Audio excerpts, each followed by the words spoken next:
आरती संभारी। माता मैना ने सुंदर आरती सजाई है, थाल सजाई। क्यों? दूल्हा सरकार बाहर खड़ा है, आरती करनी है द्वार चार के। माता मैना आरती लेकर के बाहर पहुंची और अभी भगवान शंकर को देखा नहीं है। माता मैना ने उठाई आरती की थाल और जैसे ही थाल ऊपर उठाई तो भगवान शंकर के सिर तक थाल गई। अब भगवान शंकर के सिर पर कौन था? जटा मुकुट अहि मोर सवारा। भगवान शंकर के सिर पर था सांप अहिमोर। अब देखा होगा दीपक की और सांप की दुश्मनी बिल्कुल पक्की होती है ना? दीपक और सांप समझ में आए सबको? तुम्हारे अम्मा समझ में आए रहो?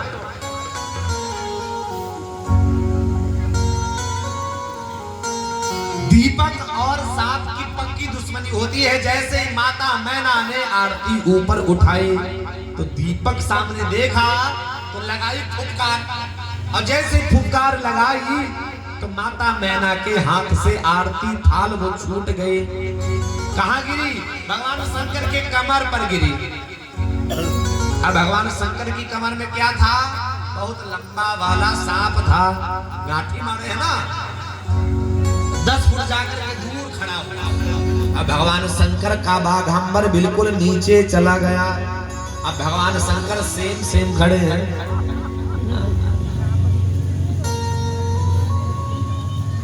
माता मैना ने जो ही ये वेश देखा भगवान शंकर का तो वेश देख करके विकट वेश रुद्र ही जब देखा अवलन और भयो विशेखा।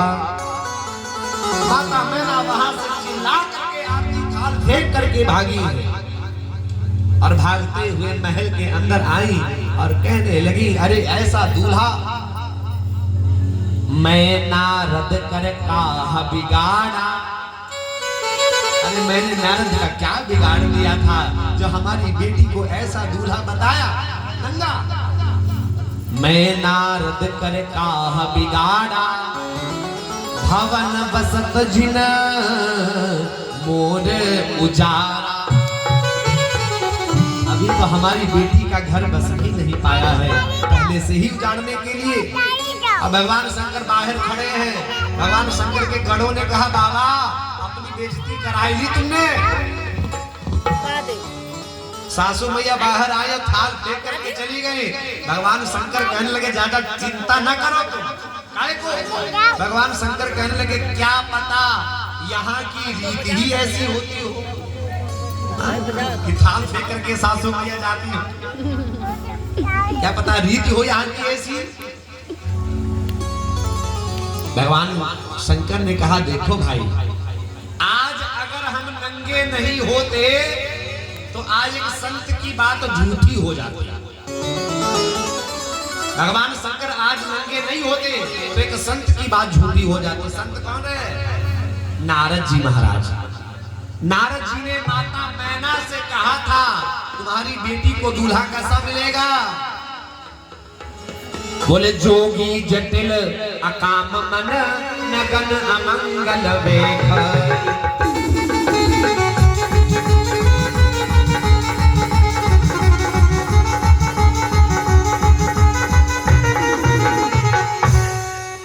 जोगी जटिल अकाम मन नगन अमंगल वेख। नंगा रहने वाला दूल्हा मिलेगा। तो अगर आज भगवान शंकर नंगे नहीं होते तो नारद जी की बात झूठी हो जाती। इसलिए भगवान शंकर ने अपना बाघंबर उतार दिया और भगवान शंकर नंगे हो गए। तब भगवान शंकर के गढ़ों ने कहा, बाबा एक काम करो। क्या? अब थोड़ा सज जाओ, अब बिल्कुल हाँ अच्छे वाले दूल्हा बन जाओ।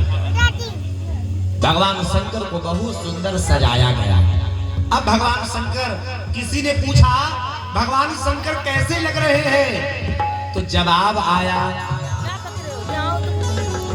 कर्पूर गौरव करुणावतारो संसार सारो भुजगेंद्रहारो सदा वसतो हृदयारविंदे भवं भवानी सहितो नमामि। किसी ने कहा भगवान शंकर कैसे लग रहे हैं, तो आवाज आई भगवान शंकर कपूर के समान गोरे लग रहे हैं।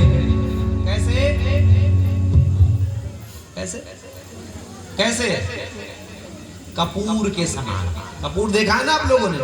कर्पूर गौरव। किसी ने कहा भगवान शंकर कपूर के समान गोरे लग रहे हैं। तुलसीदास जी से पूछा गया बाबा आप बताओ कैसे लग रहे हैं, तो भगवान तुलसीदास जी कहते हैं आज भगवान शंकर कपूर के समान गोरे नहीं है, बताओ कैसे हैं? तो तुलसीदास जी कहते हैं मुंह में नहीं लगाना गंदे हाथ। संखेन्द्वा भवती वसुंदर तनो शार्दूल चरमांबरो कालव्याल कराल भूषण धरो गंगा शशांक प्रियो। कैसे है? तो तुलसीदास जी कहते हैं कपूर के समान गोरे नहीं है, शंख के समान गोरे है, शंख के समान। अच्छा कपूर और शंख में अंतर क्या है जानते हो? कपूर को आप मिट्टी में रगड़ो तो गंदा होगा या साफ? हाँ गंदा होगा ना। कपूर को मिट्टी में जितना रगड़ोगे उतना ही गंदा होगा, और शंख को आप मिट्टी में रगड़ो तो जितना ही रगड़ोगे उतना ही निखार होगा, उतना ही साफ होगा। तुलसीदास जी कहते हैं कपूर के समान गोरे नहीं है, आज शंख के समान भगवान शंकर लग रहे हैं। भगवान शंकर चले हैं महाराज, और इधर माता मैना ने सबसे कह दिया है इस पागल के साथ अपनी बेटी का विवाह कभी नहीं करूंगी। भाई जो नंगा रहने वाला होगा कौन माई बाप होगा जो अपनी बेटी का विवाह कर देगा? का बिटिया फालतू है कोई का? कोई नहीं करेगा। माता मैना कहती है